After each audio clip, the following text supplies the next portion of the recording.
Welcome to another SATO briefing series.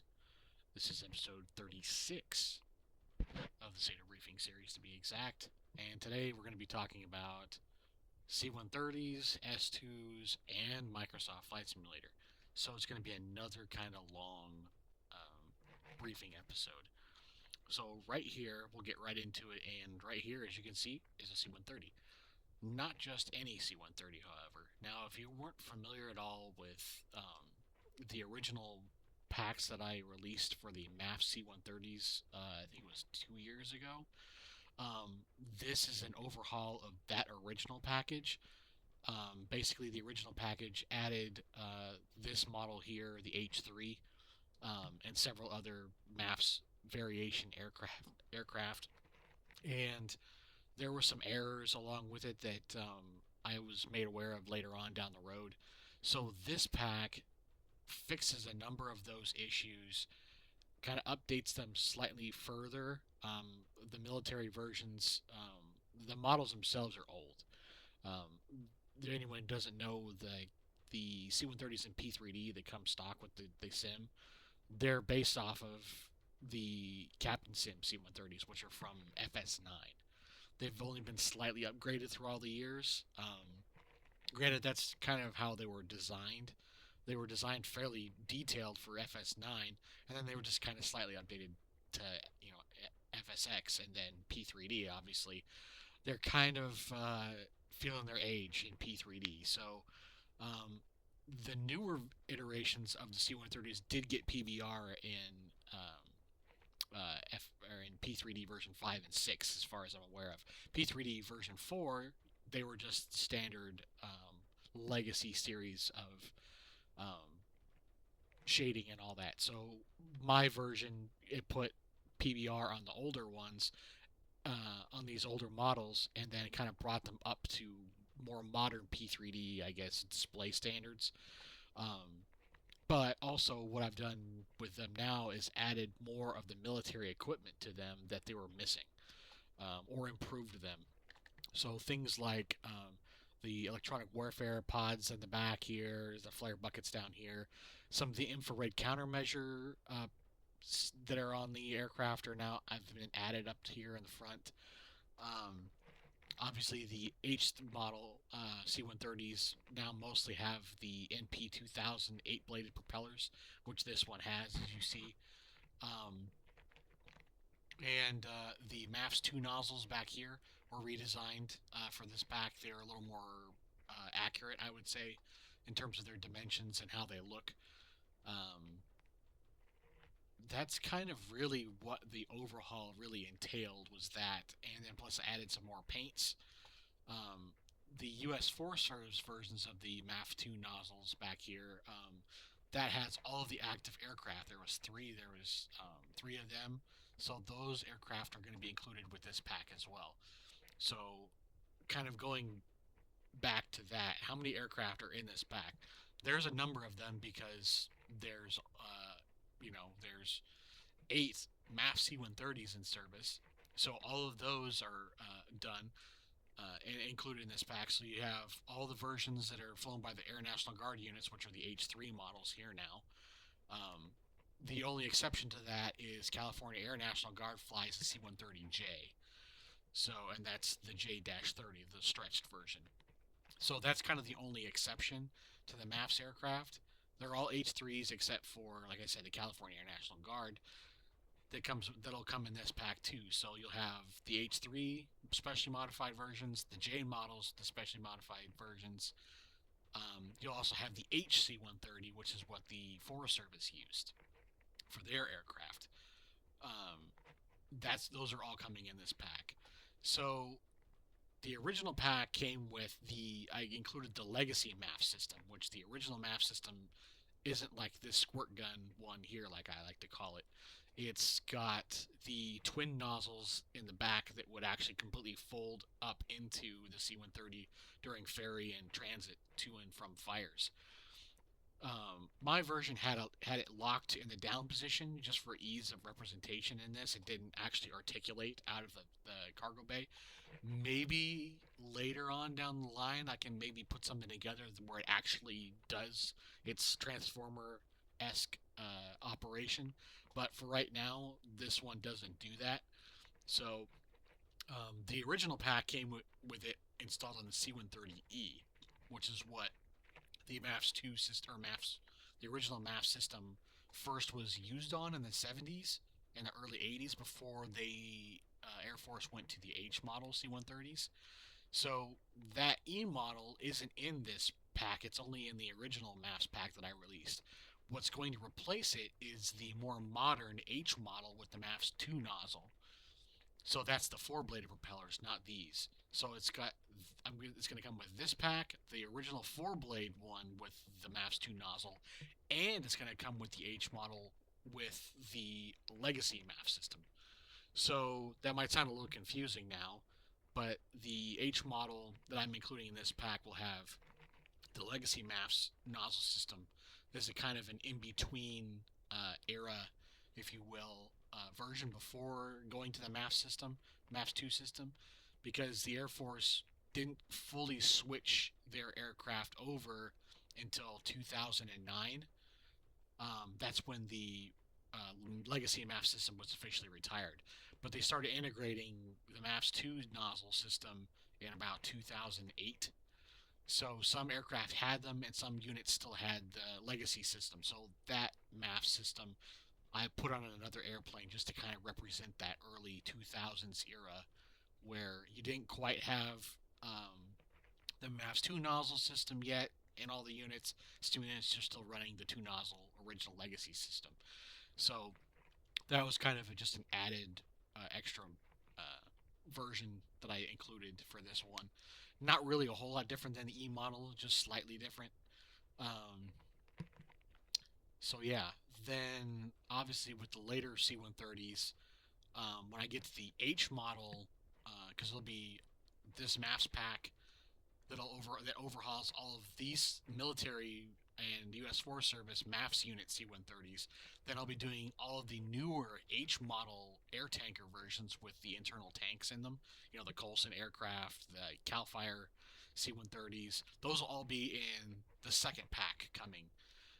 And then the last pack will be all of the very early air tanker C-130s. So that'll be like the C-130As, the Hemet Valley Flying Service, TBM, Hawkinson Powers. Those aircraft will also be coming, but like I said, those will be later. They'll all get the similar type of updates that these did. So then that also kind of brings me to the other project that's ongoing right now is the S2s. The S2s, obviously, I've gone over several videos of what all is going on with those. Really, the only thing that really is taking up the time for those being done now is the paints that have to finalize and come up with to include in that pack. So, being as the S2s are a pretty popular airplane, there's been a lot of packs put out, repaints and packs put out for fleets and stuff like that. So, um, one of our community members did a ton of repaints for the Firecat um, and the CDF, the early CDF S2s. So for me to just go and do those paints over again, it's kind of redundant. And plus, the work that he did on those fleet paints, there's no point in me redoing them because they're freaking awesome.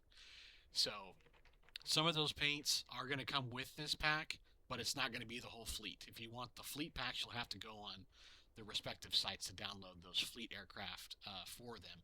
The only fleet airplanes that I am including are the Saskatchewan paints, the early yellow scheme, and the all whites for the field aviation version S2As.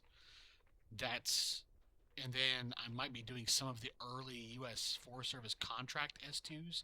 So before the CDF kind of bought their own, there were several companies like Air Union, Siskiyou, and some other Hemet Valley Flying Service that operated their own privately owned S2s for a little while under contract. So some of those paints you don't see very often. Like you'll see the Green Machine S2s, which is like the very, very early CDF paint where they're all green with the orange.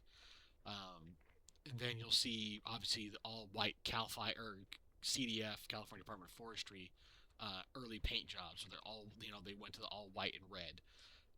And then Siskiyou, for example, there's another one you don't see very much of. It's kind of a green airplane too, like the Hemet Valley Flying Service ones were, but their accent colors aren't red or orange; they're blue. So just that variation I might include in this pack, so that you get a different variation of stuff that was out there historic wise. Um, and a lot of the paints that are already out there for these will work with the new models that I'm including, because I am doing the two new models, obviously, just to kind of rehash that. Um, the paints that are already existing out there will need to be modified slightly to take into account for some of the extra parts that were added onto the S2s, like the nacelle extensions and the fuselage extension fairings. So, but if you look at the paints that come with them, it'll be kind of pretty straightforward if you wanted to modify those existing paints to work with the actual tanker models.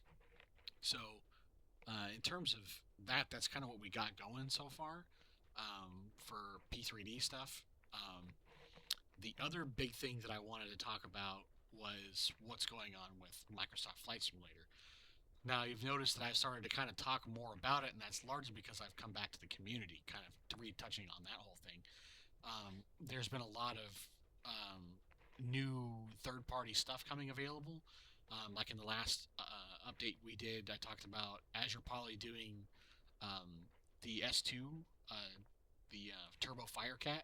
That's currently in development. Hopefully, that's going to come out relatively soon, and that'll be like our first real retardant-based air tanker for Microsoft Flight Simulator. That's not kind of a junk option, if you will, or a special mod or anything like that to the stock aircraft. It's an actual purpose-built retardant-based tanker.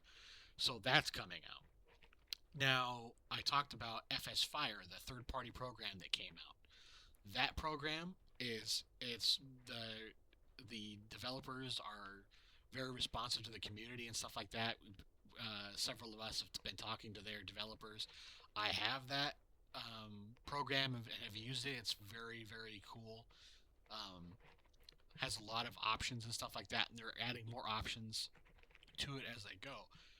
Now, that came out in not that long ago, but I found out that another product had come out earlier called Wildfires, and this is for Microsoft Flight Sim 2020 and 2024. Now, the interesting thing about FS Fire is done by SOCO Sim, and like I said, they're doing a great job of putting that one together. Wildfires is made by a company called Cheyenne Designs, and I think they're based out of France. I apologize if that's not where you guys are all from, but I don't have their program yet to fly around and test in, but their program has actual fire growth stuff built into the program itself on how fire interacts with the weather system. Soco Sims does too, but I don't think it's as advanced as the way that this is working in Wildfires. Wildfires, their effects and the way the fire spread looks far more realistic, and they've also got it down where with us talking to them and their community and stuff like that, they've been able to add stuff that makes it arguably like how Firefighter X was for P3D. And as you guys know from the last update, Firefighter X is no longer available for purchase for P3D. So I don't know what's going to become of that, and that's kind of why it's the future for P3D stuff is kind of up in the air, because P3D will probably be around for a while, but if we don't have a firefighting based third-party program that people can buy, that might kill off the niche in that particular sim, unfortunately. So, kind of, I'm looking towards a lot of the stuff that's advancing now in Microsoft Flight Simulator. Luckily, it is, because otherwise we'd be really up the creek.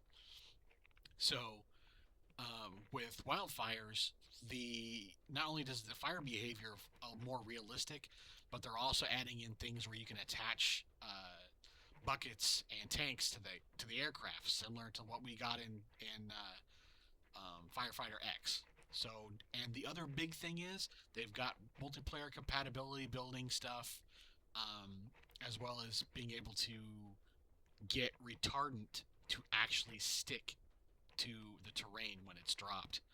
So, unlike any of this other stuff, they actually have it where it actually behaves like a fire break, like it's supposed to.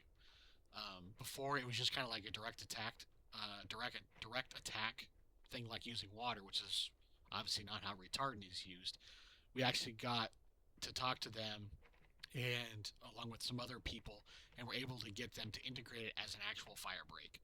So not only does retardant stick on the ground, and you can see it from the air, and I believe now it's you can see it in multiplayer.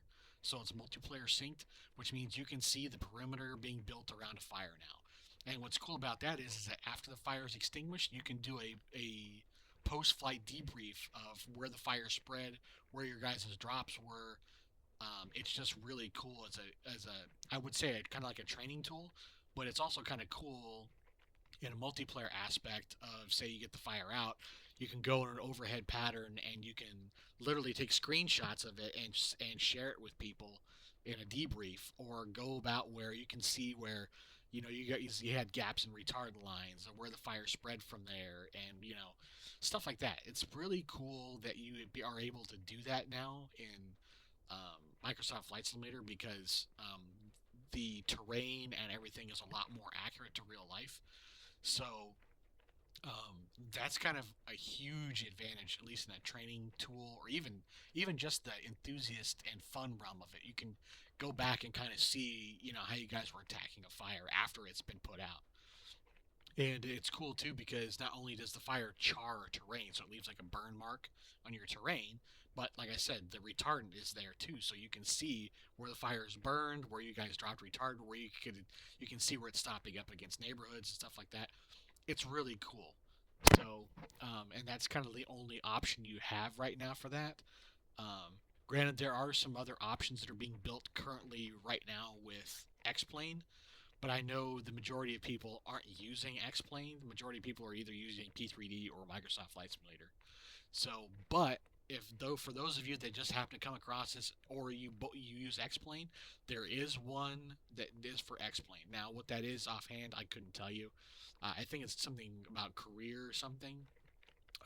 I'd have to double check and know what it is for sure. But there is a firefighting thing being built that has similar characteristics as these programs I'm talking about for my Microsoft Flight Simulator. So it's not just, if you guys don't like Microsoft Flight Simulator or P3D, you guys use X-Plane.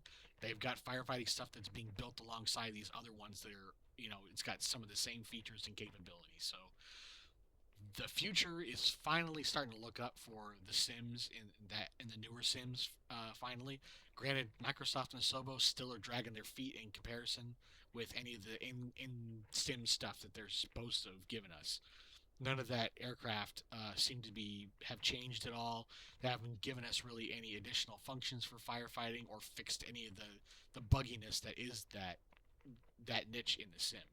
So it's disappointing in that aspect, but at least the third party stuff, like I was hoping would do, have slowly caught up and are now giving us options that we didn't have before. So that's good news. And I'm happy to say that for a change, because I was just so irritated and disappointed with it, and that's why I generally left the Microsoft Flight Sim community for so long, and looking at forums and trying to, stick my neck out and, try and make noise, because, as they say, you know, the squeaky wheel gets the oil, so to speak. Didn't really work that well in Microsoft Flight Sim because there's just not that big of a crowd to make noise. It's literally me and maybe a handful of other people, but it just can't compete with the tube liner stuff or any of this other stuff that Microsoft seems to build their fixing system based off of votes. So it's like there's issues, but if you don't get enough votes, they aren't going to address it, which makes no friggin' sense to me whatsoever. It's frustrating. I don't want to rehash that whole thing, but it's frustrating to me considering that the Microsoft 2024 has been out since November of 2024, and you still got airplanes that fly like trash, and you still got partially finished uh, things in the sim that were promised to us at launch, and we still don't have them. Meanwhile, they're adding extra liveries and putting cows and animals in places and stuff like that instead of addressing airplanes that don't fly right and niches that are missing entire sections of their incomplete how you operate stuff. So, um, like I said, I'm kind of going off tangent and venting a little bit, but yeah. So, in terms of that's what we got going on for P3D right now. Um, these MAFFS C-130s are nearing completion. I've got one issue that I am trying to work through in a texture thing, and I can't quite figure out yet if it's a system problem with my computer or it's just a P3, what I call a P3Dism, where the PBR doesn't load right in the forward part of the airplane. But then if you refresh the airplane, it's fixed. And it doesn't do it on any other airplane except for the HC-130s. And I'm trying to figure out if I did something during my conversion process, and so far nothing's yielded any sort of result as to why it does it only on these specific airplanes. Re um, I've re-merged in parts to the airplane. I've tried looking through model converter and seeing if there's some type of setting that I missed during the conversion process. It's literally led me nowhere, and I can't figure out, like I said, if it's a reading error with my system or what.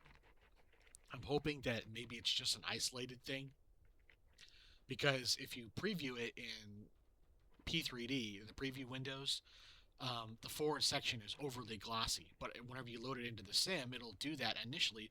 But if you refresh the airplane before you fly it, suddenly it fixes it. I don't understand why that is. Some of the stuff I've read says it's a shader error on my end, but I'm hoping that that it's just on my end. So if it's something that I can fix by resetting my shaders, then that's great. But I won't really know until I get them into beta testing, which should be soon. So that's kind of it for the MAFFS C-130s, it for the S-2s. I'm just going to focus on those two projects right now because those are both pretty involved, and I don't really want to be working on another project at the same time, even though I kind of am working on the other C-130s, but it's um, relevant, I guess, modifications, so it's not really that big of a deal. But um, so yeah, the MAFFS C-130s will come out next. Then I'm hoping the S2s will be done and come out not too long after these C-130s. And then it'll probably be the other C-130 pack, the H model modern um, tankers, then the C-130As, and I might around that time start working on the K-Max again. So the K-Max, like I think I said in the last video, it's kind of in a holding pattern. I haven't shelved it completely. I am still looking at stuff for it and completing the cockpit modernization and stuff like that for it.